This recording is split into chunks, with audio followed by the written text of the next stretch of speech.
Whereas I suppose in like the more dancehall, that's the one I was actually and bashment aiming, the bashment and dancehall. You're looking at like that's like the dance craze side of reggae, as far as I'm concerned. And you find that in the dance craze of any type of music, whether it be techno or electro or jazz funk or whatever, from a lyrical point of view, they can write about a lot of wider So it's things. much more progressive. Yeah, so But you why are do we going to need- get different.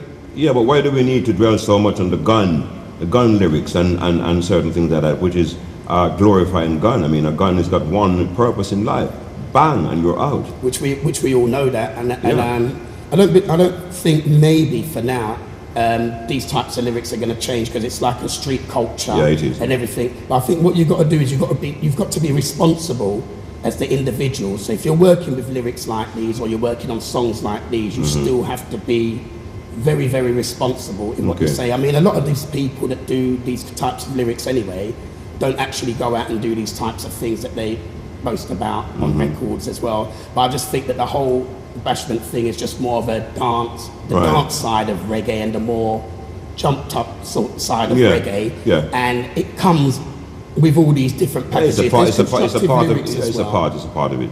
I mean, what has music done for you so far? I mean, in your life, in terms of teaching you about life and showing you a different side of things.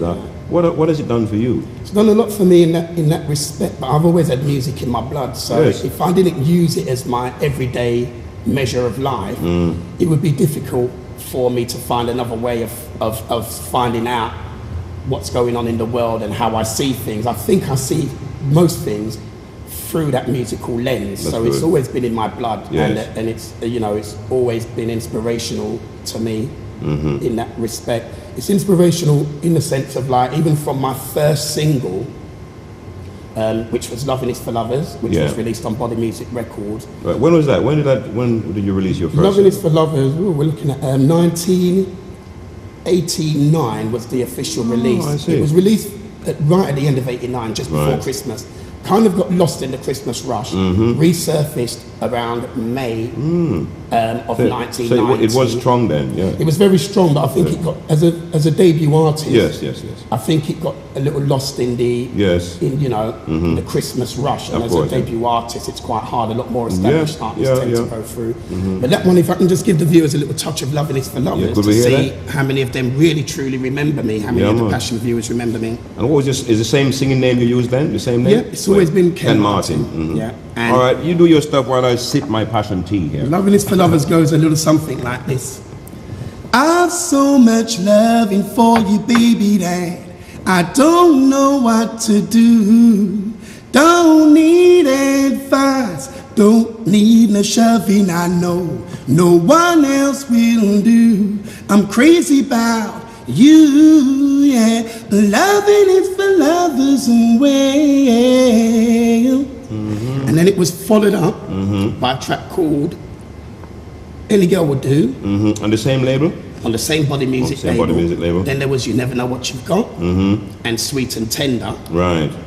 Then came my biggest single to date, which is "All the Way," which was done on the Briggy C label. And you wrote the one yourself, "All the Way." Yep. What's the rationale behind that? What's the message you're trying to get across? The message really, it's basically letting a first time lover know that me and her should, can, and will go all the way. Ah, right. So it's a little tongue in cheek in that respect. I mean, it's nothing now to what's on the R&B records and so forth. And like now, everyone's more open with their lyrics.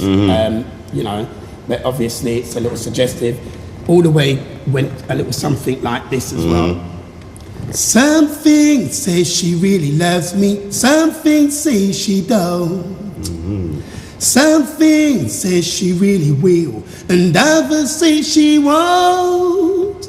But there is one thing, baby, I'm sure of. We'll go all the way, yeah. Zoom, zoom, zoom. So let's go all the way.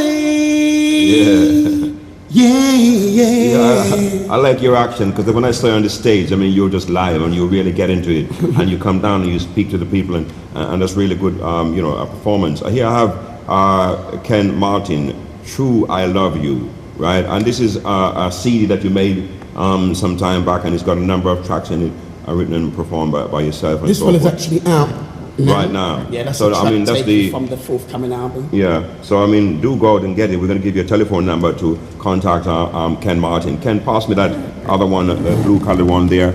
And this one was made before that one, was it? Yeah, this one. And this one, don't count me out. That's Don't Count Me Out. And you know, it's the man. So this man is strutting his stuff. So which one are you going to do from? Which is your favorite song you can do from Don't Count Me Out? Let's hear that one. How that Don't Count Me Out. It goes like this. I like the title of it. Thank you. It's a good lyric as well. Yeah. It's a very good lyric. This one goes, Mary, Mary, are you sleeping softly? Dreaming of him tonight. I am lonely and I'm feeling low, with my heart hanging on the line. Just a sneak preview of that. Yeah, man, I love the way how you lay into your songs, and you know, I mean, honestly, you really have to see this man perform. He is dynamic, and he really is so expressive, you know, in his way, and he really and he panders to the ladies, talk to the gentlemen, of course, and everything, and really is a good entertainer. So, Ken, where are you appearing next? Next, it could be the Walthamstow Carnival. Right. My promoter's looking into that. Right. And there's other things lined up that haven't been fully confirmed yet, right. So I won't say anything, and then it doesn't come And it doesn't through. happen. But one thing's for sure, that the next set of gigs and shows and performances will be notified through the website. Indeed. And so forth. Tell us about your website. What's the address to that? There's www.freewebs.com /House of Dreams, and Dreams with a double E. DREEMS. DREEMS, and then / yes, at right, the end. right. That's more the record label, right, and everything. But there's also a page, a Ken Martin page, Ken Martin web page, with lots of information and everything. And then there's www. the ever popular MySpace, right, / artist Ken Martin, right, and log on to both of them sites, and there'll be information about up and coming shows and what you're doing and what I'm doing. What about when the album's coming and so forth? If they want to phone you, what number can they get you on? 07 709 939 528. Repeat it for me, please. That's 07 709 939 528. Right. You mentioned an album that you're working on. Yeah. How far along the road are you with this album? Is it near completion? I'd say halfway through. Good. How many tracks are you going to put on it? I want to do, it's going to be between 12 and 14, no less than 12. Good number. Yeah, and no more than 14 right. for the debut album. And about halfway through now. So this will be your very first album, having made a number of CDs and had some successes. Is the very first album. It'll be my very first. There's been a few stops and starts. Yes. When I've had certain singles right up there in the UK reggae charts, and I've had the popularity. There's been different bits and pieces that have happened that has made certain things not go through in that respect. That I won't go into too much detail about. No, that's all right. But part of it is fatherhood and certain responsibilities. Of course, and very important. And very, very important. When I was a lone parent and so forth as well. So, but now that everything's in place, once again, everything just seems right. Picking up the pieces and going ahead. And it's going at a tremendous pace. Yeah, well, you're going to go far. I mean, well, you're in passion for a start. I mean, and passion is now in fashion. Passion is in fashion. Passion is in fashion. What do you call it? Did you call it Passionites? Passionites. Oh, you love me, Passionites. You never know somebody sing as well, did you? Yeah. Well, I'm trying to keep it under my hat, as it were. But nonetheless, as you can see, really, we really go to town to bring you the best breakfast show in the world. Kicking off with live entertainment. I mean, listen to that man singing. I mean, wasn't he just fantabulous? And of course, you're going to hear more about Ken Martin. And when I promise you this, we promise you this, when the album comes out, it's going to be, you know, doing this stuff right here on Passion TV. So don't you go away. It's the end of the first part of the show. We thank you for being with us. And if you haven't had your breakfast yet, please do go and have it now. It's really the best meal of the day. Ask your doctor. See you soon. Ken, fantastic. Thank you. It's been wonderful. A pleasure. Thank you.